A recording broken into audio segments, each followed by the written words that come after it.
12-year-old, I guess the officer was chasing behind him and tried to grab him, and the 12-year-old went like this, bam, and socked the officer. He says he saw a 12-year-old boy punch a police officer. Well, that 12-year-old boy was arrested after being bitten by a police dog. Witnesses, as you just heard, described a wild scene with a chase through the backyards of a South Sacramento neighborhood this afternoon. David Begnaud is live where this arrest was caught on tape. David?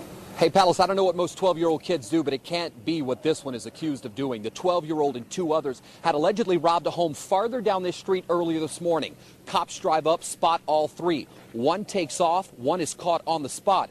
And the 12-year-old leads police on a chase all over this neighborhood with a takedown that ended right here. You're going to UC Davis today. With blood dripping from the bite marks of a canine, this 12-year-old kid looked more like a hardened criminal than a child.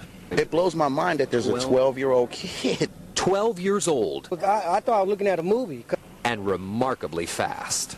He should have been a track star, man, really. He'd have made a better track star than a thief. John Vasquez says the child looked like a gazelle running through yards and scaling fences. Man, if you'd have seen it, it was like poetry in motion. He was just... The dogs couldn't even keep up with him.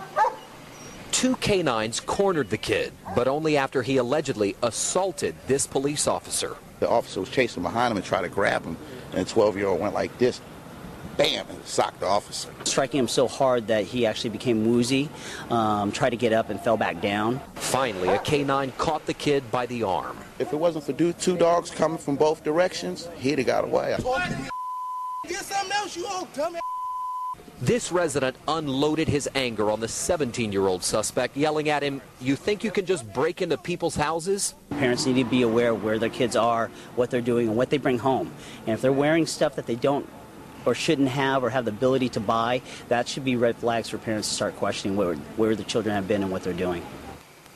And back out here live in South Sacramento, cops say burglaries in this area are on the rise, and the number of juveniles committing those crimes is up too. That officer, by the way, being treated at a medical facility at last check.